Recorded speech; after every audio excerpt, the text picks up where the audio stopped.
Good morning, guys. It is Tuesday morning. It is 7:11 a.m. I have been sitting here for the past hour with a very big coffee, trying to decide where I'm going next on this canvas. And let me tell you why. We're getting ready for the next installment to Klimt's masterclass, and we're going to be discussing the Vienna Secession.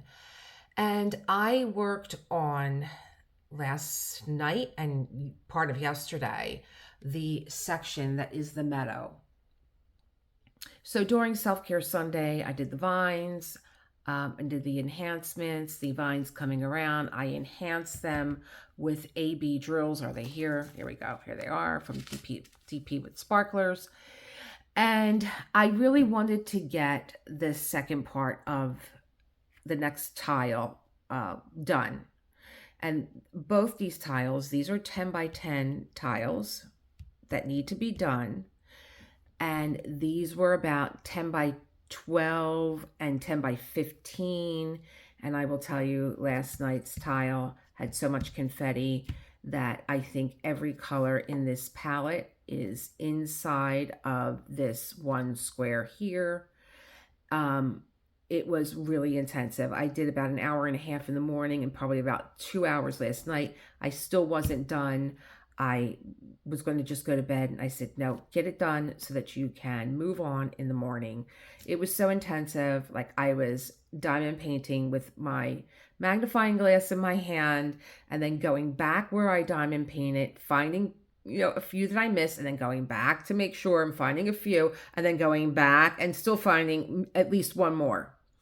So I will say that there are parts of this canvas, especially when it comes to number 3 and 4, that were really very saturated. The 4 kind of, or the 3, I forget which one, kind of just, it was just so hard to make out. Like, I'm really up on this magnified so you can see it, but it gave me a hard time. Anyway, so I got this section done. And I'm thinking about carrying the AB drills up into the canvas. So I did the border.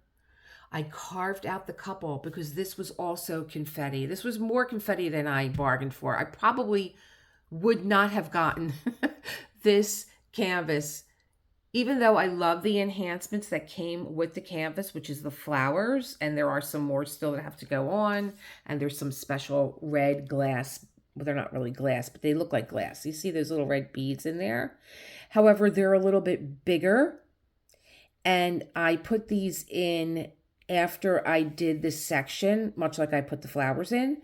And they were a little bit bigger, and they moved all the drills around. And it was a lot of fussy and fixing because they were sliding all over. So when we get to this section, this bouquet, I'm going to put the red drills in first and see how that works with getting the square drills in around, because they were just moving all over the place. In fact, it was so intensive, the color blocking, that I took the black blocks that are in his tunic and I needed a break. I needed a brain break, and I needed some color blocking.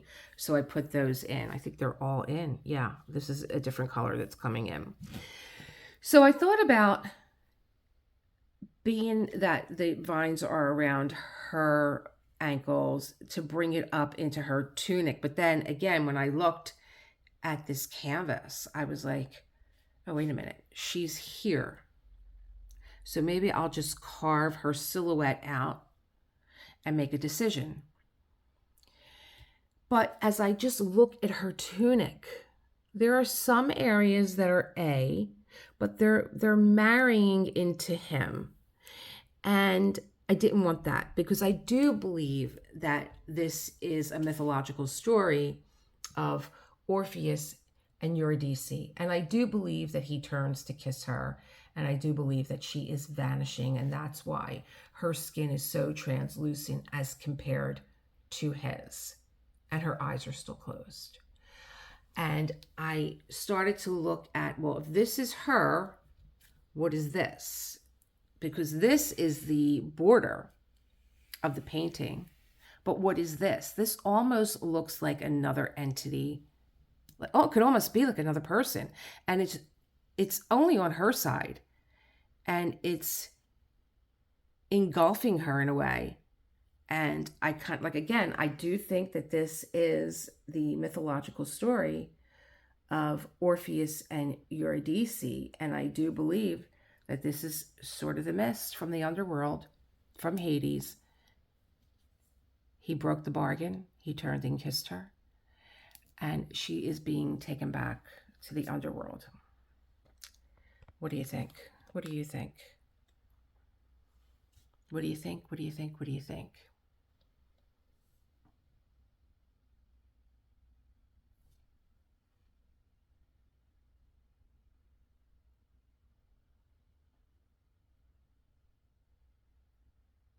Now, I could just continue with the meadow. And I keep saying to myself, well, it's not that much confetti in the smaller ones. Maybe not, but really it is. Like, just in this one little circle here, there's a G, an L, and like an hourglass, a 4, a 7, a T, a plus sign, and that's just where I'm seeing red. And so there's about 7 colors in there. And then would I just do them all? Should we do that one for the secession? Or should we just do more color blocking? But I don't want to do that. Well, I could, because I've already decided. This is his tunic. I've already decided that I'm not enhancing him at all. I could do that. I could begin up here and start to bring the painting down where it's going to meet the meadow. But I do think the more that I look at this on camera and the more that I ponder this, I'm going to take a look at the, let's move this over here. Pens, move over. Not really, you can't really see much in the thumbnail. Let me get my diamond painting book. So I'm going to go to the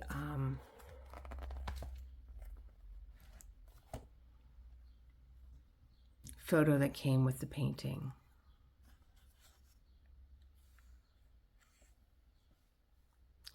So if you look at this entity here that I'm talking about,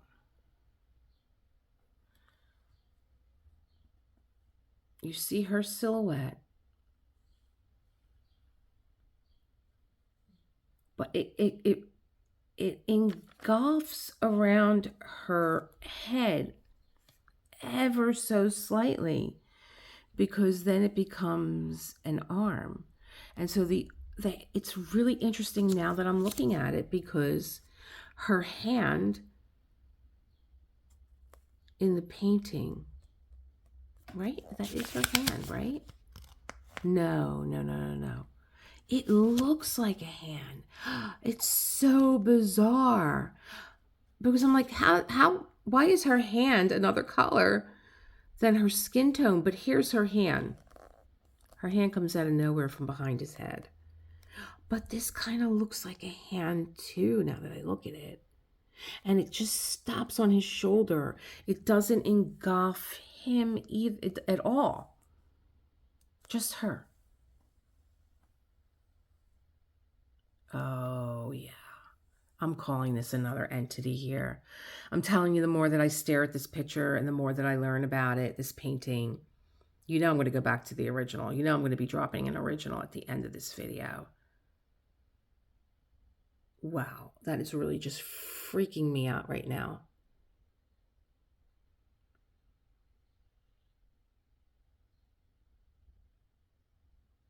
Yes, I'm going to enhance this mist here. Yep, that's what I'm going to do. This is why it's so great to think out loud. And then I love doing it this way because, you know, it's kind of like my writing. I never know what I'm thinking until I read what I write. And then it's like, I know where that's coming from. But this is, you know, almost the same process where, I don't know what I'm thinking. I'm trying to decide where to go next in this painting. for the next installment until I can actually see what it is that I'm thinking about. And there's a little bit of a vine here on him. I'll have to make sure that I capture that with the A drills. All right, now I'm going to go to the original painting by Klimt. I am on an app that I have on my phone, and it's something that I'm going to screen record for you guys probably during the next installment. It's a really interesting app. It's from Google Arts and Culture, and we are in the Belvedere Museum right now, and we're looking at the original painting. And okay, so here we have the vines around the feet, the little triangles. Again, Klimt was so into symbols. At first, when you look at it, you might think that they're little hearts. And I did, and I kind of felt like she was the feminine yin energy and being tethered to the earth.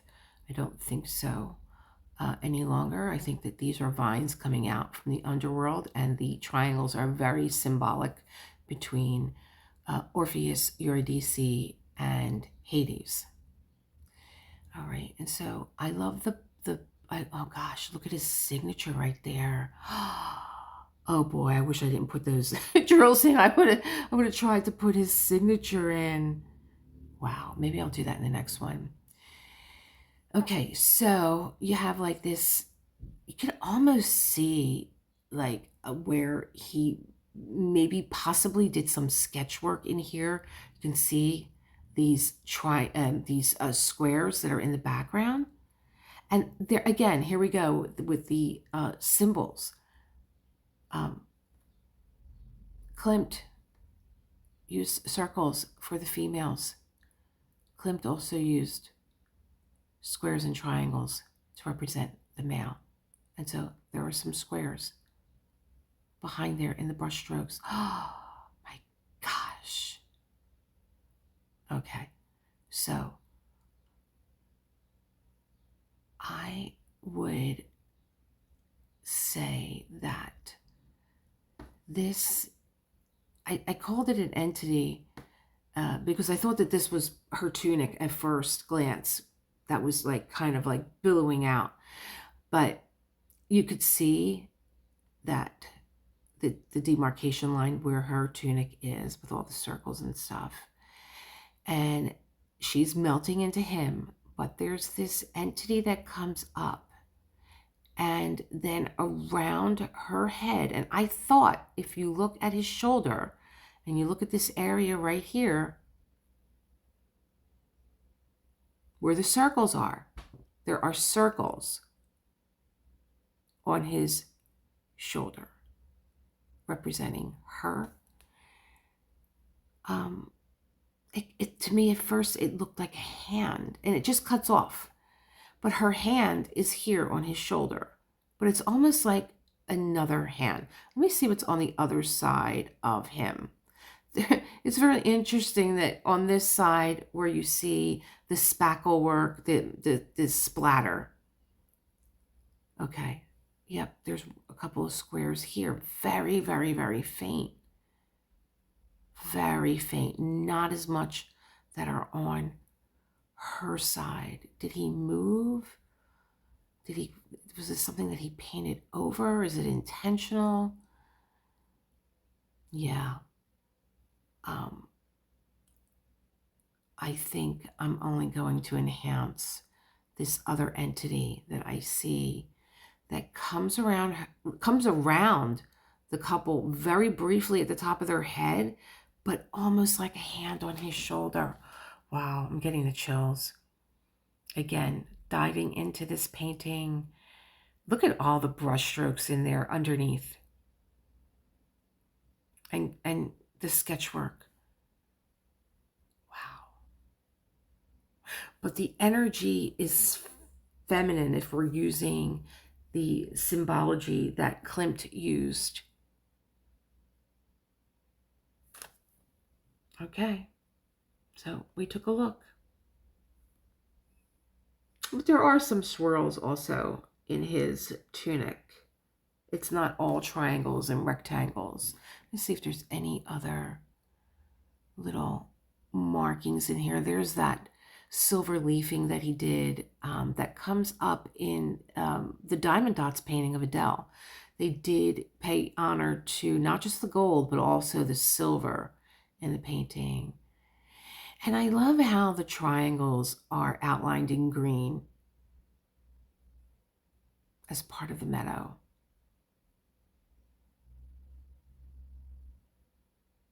When I was doing Van Gogh's irises, I almost became transfixed with doing all the irises. Each one of them was different, of course. You know, each flower is different, but it became very meditative and very mesmerizing. You could have felt the energy from the painting and in each one of the irises. Another interesting thing is this painting was sold to the museum before it was even done, and Klimt was still making changes to the painting. And one of the things that he did was he extended her feet. Her feet kind of ended at the top of the toes, well, the bottom of the toes, and he extended the toes and made the feet bigger.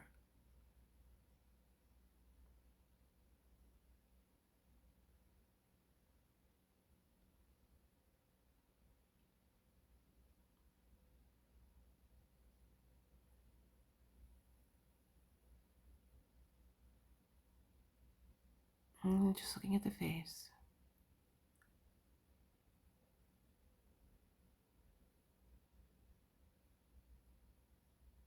You could see the sketchwork in the hands.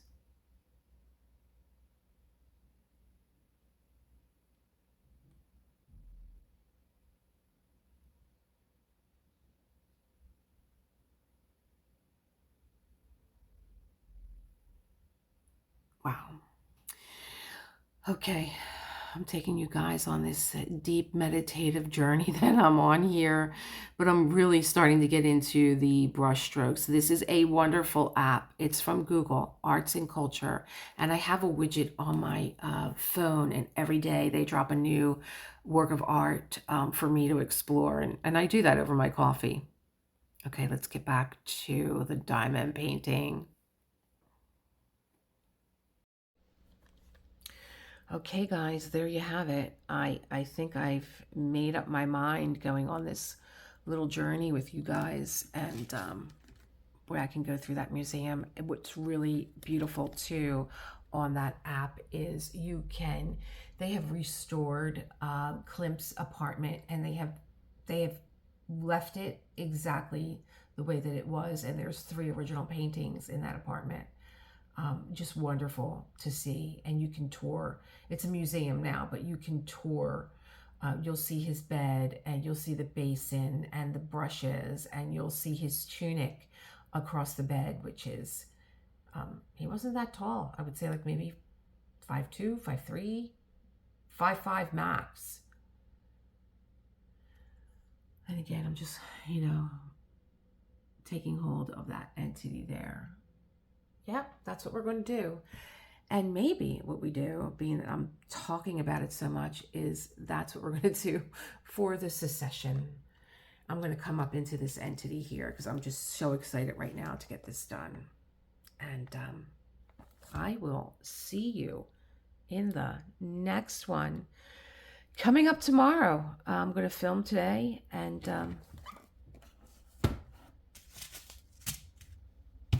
it'll be out to you tomorrow.